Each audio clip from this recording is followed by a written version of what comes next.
channel. Welcome back to the Mirage. The Mirage. The Mirage. Today I've got another poetry analysis for my English class lovers. I am eating up the weather right now, you guys. It's raining. It's like cloudy. I've got the chai tea and my Salem. Got my Salem, Massachusetts mug. Oh, the camera's dipping. That's okay. Salem, Massachusetts.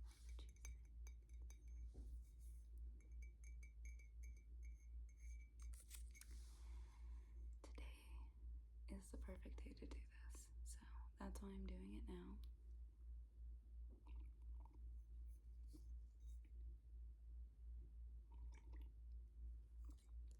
Get cozy. And we're just gonna really quick analyze this poem by Sylvia Plath. Okay, so I do want to give a very small content warning. This poem does center around themes of no longer wanting to be alive, although it is not graphic and does not mention like death. It's themed around death, but it's not like explicit. It's not like very specific. It is called I Am Vertical by Sylvia Plath. If you'd like to look it up before you watch this video just in case, or if you just want to click on another video so that you don't have to worry about it if you are worried about it. I just wanted to put that out there because I don't want to trigger anybody in the wrong way. Only ASMR triggers here. Okay, so I'm gonna get into it. We're gonna start. I'm gonna read it, and then, of course, like a good English, I printed it out. Okay, I'm sorry, my dog was barking. But like a good little English class girly, I printed it out and annotated it for you. So I know exactly what to talk about, but I will never promise that my thoughts will be cohesive or make any little bit of sense. So stick down this journey with me, and together we will analyze this poem. Let me know what you guys think about it in the comments as well. And let me know if you already knew about this poem. Okay, let's start. Okay, you guys, I had to cut because there was like lots of conversation happening in my house to the point where it's not going to be relaxing. And then I had to relight my candle, so now there's wax all around it because it was still liquidy when I relit it. Anyway, I'm just gonna start reading the poem for you. Okay, so it goes. I am vertical, but I would rather be horizontal. I'm not a tree with my root in the soil, sucking up minerals and motherly love, so that each march I may gleam into leaf. Nor am I the beauty of a garden bed, attracting my share of ahs and spectacularly painted. Unknowing, I must soon unpetal. Compared with me, a tree is immortal, and a flowerhead not tall but more startling. And I want the one's longevity and the other's daring. Tonight, in the infinitesimal light of the stars, the trees and flowers have been stewing their cool odors. I walk among them, but none of them are noticing. Sometimes I think that when I'm sleeping, I must most perfectly resemble them, thoughts gone dim. It is more natural to me lying down. Then the sky and I are in open conversation, and I shall be useful when I lie down finally. The trees may touch me for once, and the flowers have time for me. So that is the poem. And I'll share with you some of my analysis.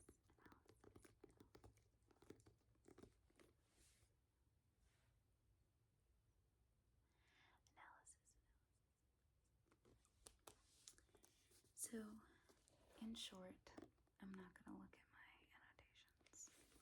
I want to speak from the heart. In short, to me, this is a poem about feeling as though life is a burden. At least life existing as like a human is a burden. Feeling as though you want to reconnect with nature in a way that is becoming nature, that is going back to nature. This is a poem about wanting beauty and like spunk and that alive sort of feeling to come naturally, but it doesn't. And those are my main themes about this poem. But what I truly, truly love about this poem is how I feel it perfectly encapsulates multiple feelings with the context that we have with Sylvia Plath's life, and her struggles with mental health. We know that, I mean, we can assume the rain's back.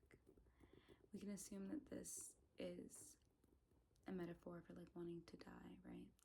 But I think that we can get other things from it too, because I very much relate to this poem, but I don't want to die, at least right now.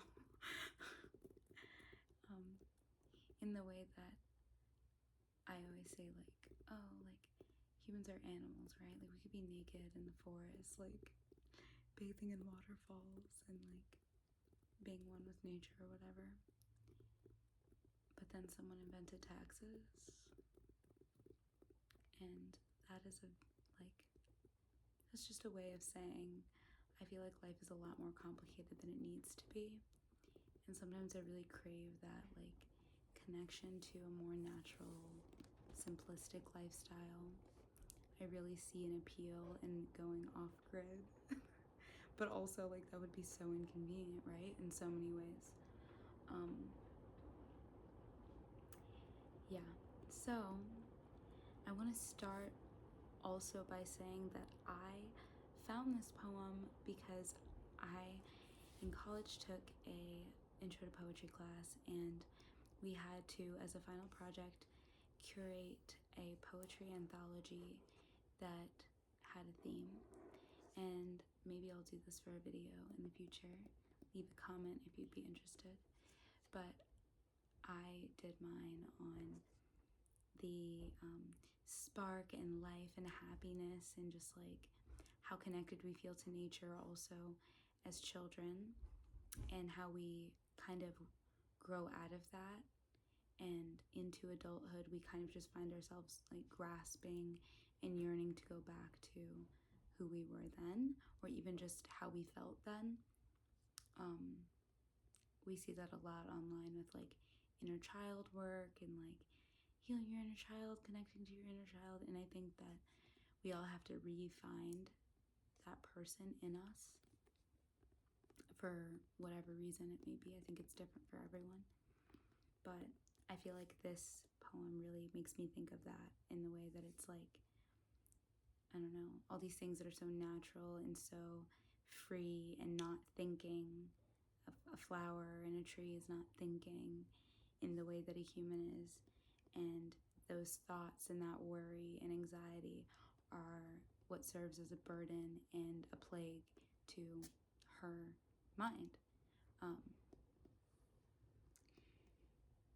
And I think we really see that reflected in the line where she says, "Sometimes I think that when I'm sleeping, I most perfectly resemble them. Thoughts gone dim." And this is her really just acknowledging that, like, I feel like tiptoeing around the actual thing that she wants to say, but her saying, like, you know, the closest I can get to being like these beautiful, lively,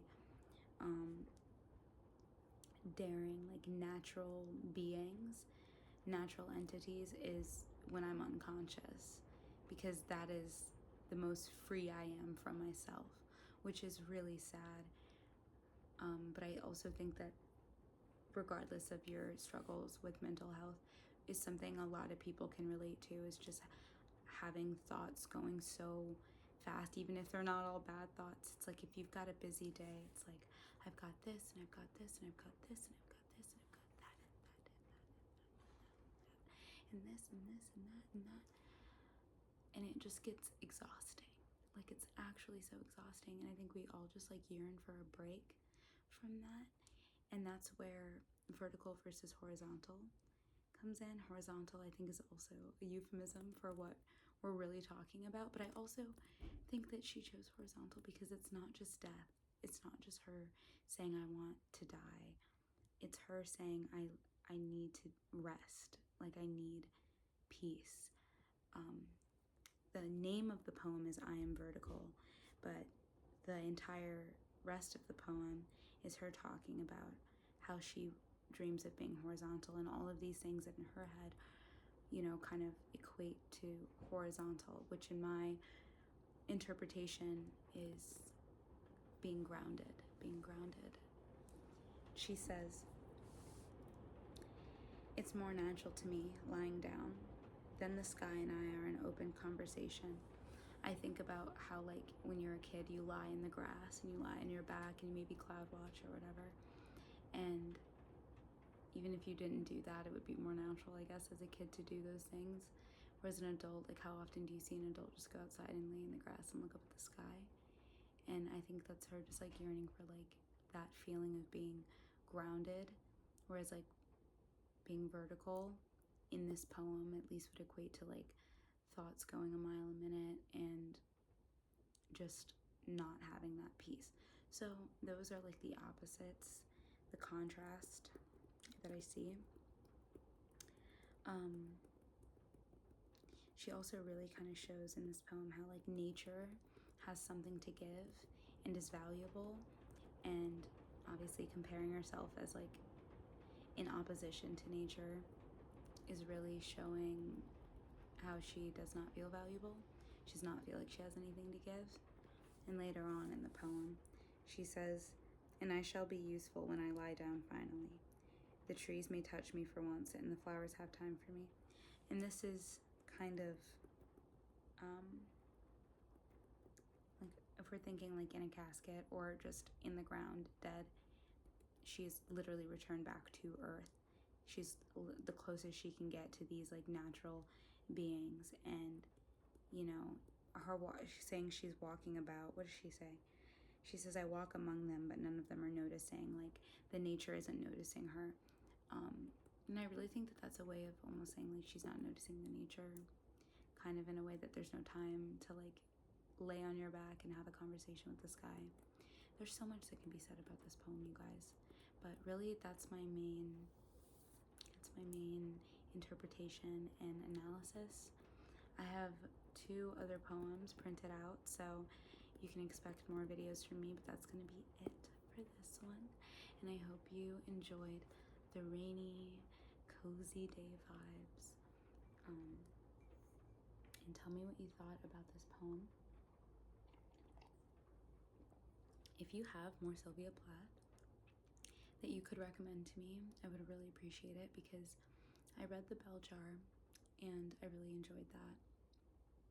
And then I love this poem, but I don't know, I know much more about Sylvia Plath than I've actually read her poems, so I plan on buying, like, I think it's called Ariel, is one of her poetry books, but I just haven't yet, but I will, and I kind of want to work through her works because I really, really enjoy the way she writes. I really, really do. So yeah, thank you for being here, and I hope you have a great rest of your day or a great good night's sleep. Good night, good night, good night, good night. I'll see you in the next